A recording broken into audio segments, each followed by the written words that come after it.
Zwom. Doot, doot, doot, doot, doot. BMO.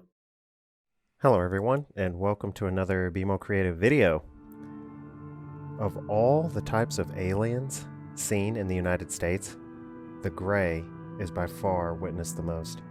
Gray aliens are purported extraterrestrial beings from the binary star system Zeta Reticuli. People that claim to have seen or encountered these beings have described human-like proportions, 2 eyes, 2 arms, 2 legs, bipedal with small bodies and smooth gray-colored skin, enlarged hairless heads and large black eyes. Typically they have fewer than 5 fingers, no nose or ears to speak of, and a very small mouth. They travel in flying saucers, spheres, cigar-shaped craft, diamond or triangle-shaped craft, and have amazing abilities from night vision to telepathy to teleportation and mind control, and extreme high technology like force fields, lasers, anti-gravity, time and or dimensional travel devices, not to mention the ability to lay crops down into huge and fantastic shapes in mere minutes without breakage. So most people think that the first time grays were reported was during the notorious Roswell crash in 1947. Well, really, this only brought these beings back to the public eye, sparking an obsession with these creatures that still exist today. A strange craft fell from the sky on a warm summer night in July 1947 in Roswell, New Mexico, raising concern among the military and townspeople alike. But this was not the first time the military had encountered these craft. Just one example is the Santa Barbara County sightings that played a part in the famous battle over Los Angeles in 1942. This is a picture of that. A giant ship appeared over Los Angeles. It was first spotted over Santa Maria, headed in an inland path. The U.S. military fired 1,440 recorded rounds, anti-aircraft shells on the mysterious ship. This seemed to have no effect, and the craft stopped, then moved out over the ocean where the military lost track of it. The event has never been fully explained, though a referral to weather balloons. Yeah, like that's a weather balloon. Yeah, weather balloons are blamed usually for mistaken UFO sightings. And I probably need to remind everyone that strange objects have appeared in our skies since and before recorded history. Ancient astronaut theory is also not new, as people have depicted and painted what they saw on stone and canvas long before Von Daniken ever talked about it.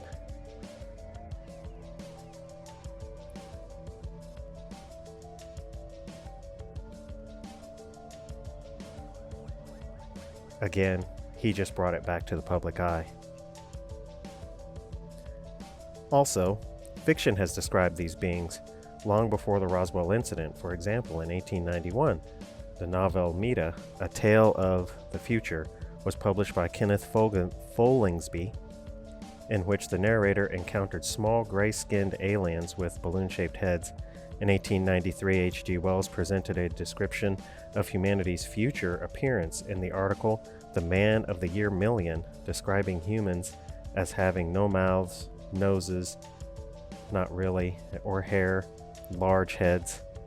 In 1933, the Swedish novelist Gustav Sandgren, using the pen name Gabriel Lind, published a science fiction novel called Den Okendafaran, The Unknown Danger, in which he describes a race of extraterrestrials who wore clothes made of soft gray fabric and were short with big bald heads and large dark gleaming eyes. The novel, aimed at young readers, included illustrations of the imagined aliens. The description would become the template upon which the popular image of gray aliens is based. Or is it the other way around?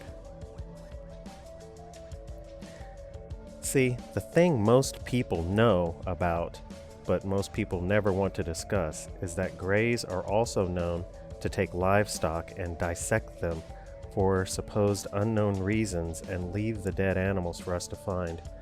Some believe cattle mutilations to be the work of sick kids or cults, but people that have witnessed them in person record odd physical attributes that cannot be dismissed. Precise surgical and cauterized cuts. The cuts are perfect, folks. Specific organs removed. No blood on the ground where the animal is found. No blood found in the animal at all. No predation of the carcass. Often, no scent to the animal. It's as though they have been sterilized and placed to be found, and it doesn't stop there. Greys also abduct people and perform experiments against their will. Some of these people are then released after a few minutes, hours, days, even months. Either it's real or it's the largest psychosomatic illness on the planet. Some people are never released or heard from again. The super intelligent and talented Dave Paulides does investigations for the Mutual UFO Network, otherwise known as MUFON, but also investigates missing persons in his famous 411 books. I think some of the disappearances he has written about that no one wants to talk about may have been caused by the Greys. Scary proposition? Well, even scarier is the possibility that some government parties work with these Greys for some kind of profit and allow these abductions, thefts, and killings. So what could be worse? What if there are no Greys? The Greys don't even exist, and that it's humans that are performing the mutilations, the abductions. 3 of the best documented and notable encounters include the Barney and Betty Hill abduction in 1961, an infamous case involving a married couple who were taken aboard a UFO, physically examined, and subsequently released, and is perhaps the first widely studied case of an abduction. Number 2 would have to be Travis Walton, UFO incident November 5th, 1975. Travis Walton was taken by a UFO in front of several witnesses while doing forestry work in a national forest. Walton was missing for 5 days and 6 hours, then appeared by the side of the road. The Walton case received mainstream publicity and remains one of the best known alien abduction stories, while scientific skeptics, of course, consider it a hoax. If you don't want to read the book, check out the movie Fire in the Sky. And last but not least, we've got to talk about Whitley Strieber's case he wrote a book about called Communion. It is a best-selling novel and film. Strieber's abduction and interaction with these visitors mirrors similar accounts of other abductees, with Strieber's Greys being of a more benevolent nature from Strieber's point of view, but still, his visitors did abduct him, and the Greys did do medical examinations and procedures. Does it sound odd to you for an intelligent species to abduct people against their will and perform experiments on them? Why does that sound odd to you? Humans do it all the time. Oh yeah, we trank and abduct animals for various reasons, as well as leaving them with trackers on their bodies for months against their will, only to then re-abduct the animals to remove the devices.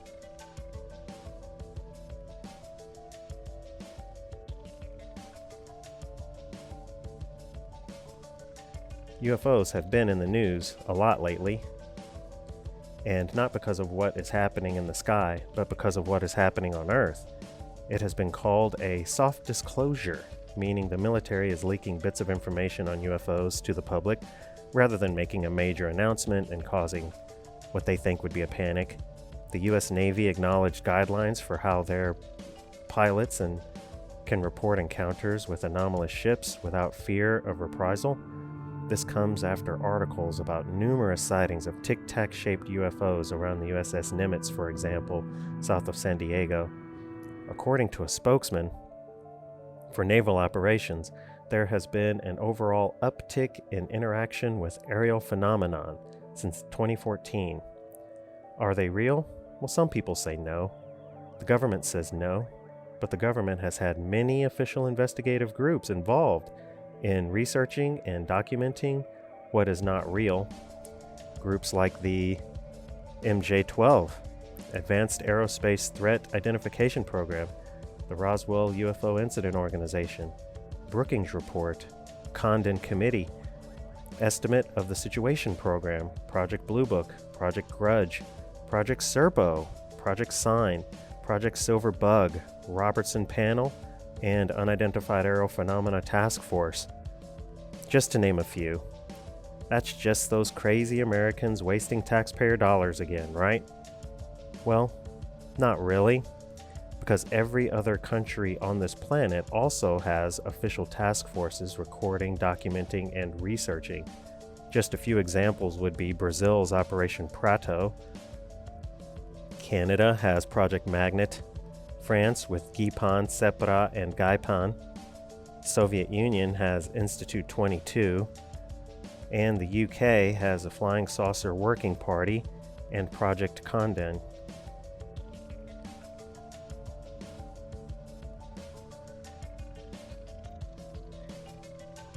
The gray alien has emerged as an archetypal image of an intelligent non-human creature and extraterrestrial life in general, as well as an iconic trope of popular culture in the age of space exploration.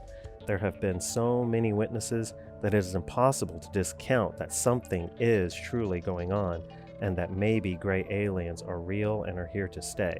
If they are real, two scenarios will have to be played out someday. The aliens and humans that are criminally cattle thieves, kidnappers, and murderers must be held accountable to human law, and the others that are visiting long-term need to choose countries, become citizens maybe, get jobs, pay taxes, things of that sort. I, for one, am happy to welcome them to Earth if that's what they choose to do. So what do you think? Leave a comment, like, subscribe, and thanks again for watching.